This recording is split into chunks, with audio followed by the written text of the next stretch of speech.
Hello to all friends, कसे आहात सगळे? रेडिओ एमपीएससी गुरु ऐकताय ना? Radio MPSC Guru spreading the knowledge powered by spectrum academy मध्ये मी प्रिया तुम्हा सगळ्यांचं स्वागत करते. चला तर मग मित्रांनो, आजच्या दिवसाची सुरुवात करूया एक सुंदर आणि प्रेरणादायी विचार ऐकूया आजचं विचारधन हे सत्र. पराभवाची भीती बाळगू नका. एक मोठा विजय तुमचे सर्व पराभव पुसून टाकू शकतो. मित्रांनो, आपण दिनविशेष या सत्रात सगळ्या घटनांचा आढावा घेत असतो.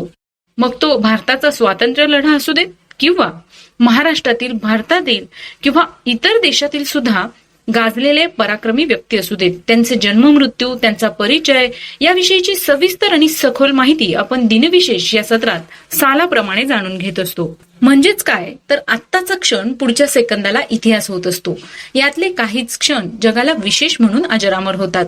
याच अजरामर क्षणांविषयीची माहिती आपण दिनविशेष या सत्रात जाणून घेतो. चला तर मग जाणून घेऊया आजच्या दिवसाची विशेष गोष्ट म्हणजेच 30 मार्चच्या दिनविशेष या सत्रात.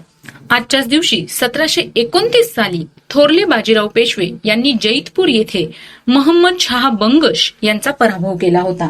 थोरले बाजीराव पेशवे यांच्याविषयी सांगायचं झाल्यास, थोरले बाजीराव पेशवे हे मराठा साम्राज्याचे चौथे छत्रपती शाहू महाराज यांचे 1720 पासून मुख्य प्रधान म्हणजेच पेशवे होते. त्यांना थोरले बाजीराव किंवा पहिले बाजीराव या नावानेही ओळखले जायचे. दिल्लीचा वजीर मोहम्मद खान बंगेश छत्रसाल बुंदेल्यावर चालून आला तेव्हा त्यांच्यासमोर छत्रसालला शरणागती पत्करावी लागली.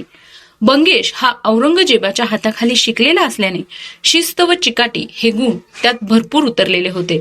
त्याने 80 वर्षांच्या छत्रसालला छावणीत बंदिस्त केले आणि त्याने हेरांमार्फत बाजीरावाला पत्र पाठवले, कारण दिल्ली ताळ्यावर आणेल असा तोच एक परमप्रतापी पुरुष भारतात होता. या पत्रात त्याने गजांत मोक्षाचा हवाला देऊन बाजीरावाकडे मदतीची याचना केली. पत्र मिळाल्यावर टाकोटाक 35 ते 40 हजारांची फौज घेऊन खुद्द बाजीराव मोहम्मद खान बंगेशवर चालून गेला. ही हालचाल इतकी त्वरेने केली गेली की बाजीराव धडकेपर्यंत मोहम्मद खान बंगेशला काहीच समजले नाही. बेसावध बंगेश एका गढीत अडकला. बाजीरावाच्या झंझावातापुढे मोगल हैराण झाले. पुढे छत्रसालने झाशी प्रांत पेशव्यास दिला व पुढे आपल्या राज्याचा 3रा हिस्साही त्यास दिला. इतकेच नव्हे तर आपल्या अनेक उपपत्नींपैकी एकीची मुलगी मस्तानी बाजीरावास दिली. बुंदेल्यांचे व मराठ्यांचे रक्तसंबंध जुळावेत असा या मागचा हेतू होता. आजच्याच दिवशी 1899 साली बंगाली लेखक शरदेंदू बंडोपाध्याय यांचा जन्म झाला. कॉलेजात असतानाच त्यांचा पहिला काव्यसंग्रह जौबन स्मृती 1919 साली प्रकाशित झाला. त्यांचा मृत्यू 22 सप्टेंबर 1970 साली झाला. आजच्याच दिवशी 1906 साली भारतीय भूदलाचे 6वे सरसेनापती जनरल कोडेडेंड्रा सुबैया तथा के.एस. सुबैया यांचा जन्म झाला. ते 1957 ते 1961 दरम्यान या पदावर होते. त्यांचा मृत्यू 17 डिसेंबर 1965 रोजी झाला. आजच्याच दिवशी 1942 साली भाषातज्ञ, कोशकार, लेखक आणि कवी वसंत आबाजी डहाके यांचा जन्म झाला. 1966 साली योगभ्रष्ट या दीर्घ कवितेमुळे ते प्रकाशात आले. चित्रलिपी या संग्रहाकरिता 2009 सालच्या साहित्य अकादमी पुरस्काराने त्यांना गौरविण्यात आले होते. आजच्याच दिवशी 1969 साली कवी व समाजसेवक वासुदेव गोविंद मायदेव यांचं निधन झालं. त्यांचा जन्म 26 जुलै 1894 रोजी झाला. आजच्याच दिवशी 1929 रोजी भारत व इंग्लंड दरम्यान हवाई टपाल सेवा सुरू झाली. 1908 साली अभिनेत्री देविका राणी यांचा जन्म झाला. 1970 साली देविका राणींना त्यांच्या चित्रपट सृष्टीतील योगदानाबद्दल पहिलाच दादासाहेब फाळके पुरस्कार मिळाला होता. त्यांचा मृत्यू 9 मार्च 1994 रोजी झाला. आजच्याच दिवशी 1894 साली इल्युशिन विमान कंपनीचे निर्माते सर्जी इल्युशिन यांचा जन्म झाला.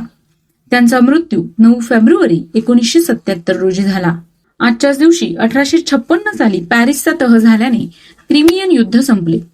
पूर्व युरोपात सुमारे 3 वर्ष चाललेल्या या युद्धात 1856 साली रशियाने शरणागती पत्करली.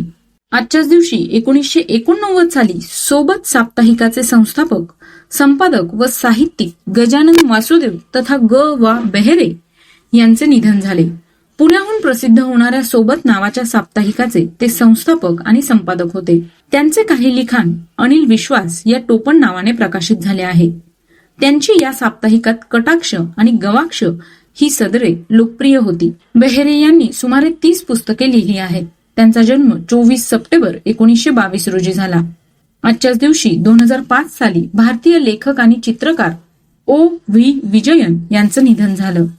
त्यांचा जन्म 2 जुलै 1930 रोजी झाला. 2002 साली गीतकार आनंद बक्षी यांचं निधन झालं. बक्षी यांचा जन्म आत्ताच्या पाकिस्तानमधील रावळपिंडी या ठिकाणी काश्मीरी मोह्याल ब्राह्मण कुटुंबात झाला होता.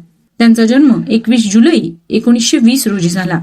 आजच्याच दिवशी 1842 साली अमेरिकन शल्यविशारद डॉक्टर क्रॉफर्ड लॉंग यांनी शस्त्रक्रिया करताना भूल देण्यासाठी इथर या द्रव्याचा प्रथमच वापर केला होता.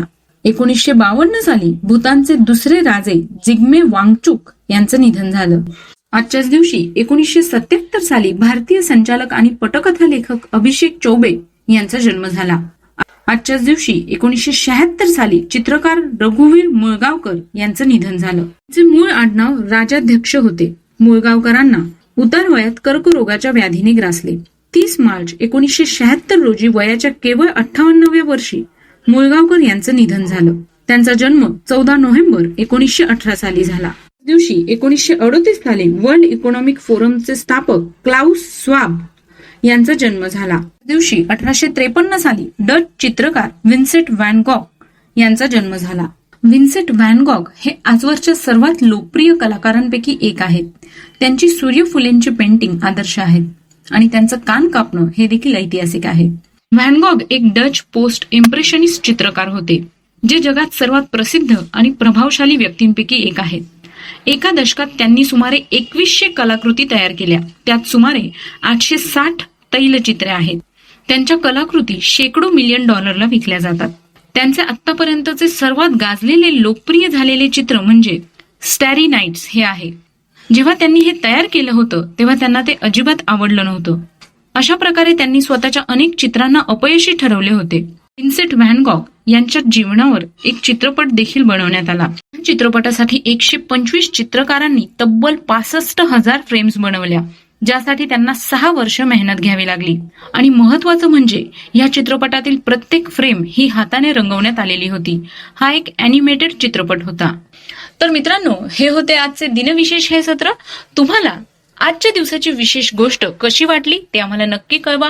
आम्हाला तुमचे फीडबॅक खूप गरजेचे आहे. त्यासाठीचा आमचा व्हॉट्सअप क्रमांक आहे 8698 म्हणजेच 8698869880. ऐकत रहा radio MPSC Guru, spreading the knowledge, powered by spectrum academy.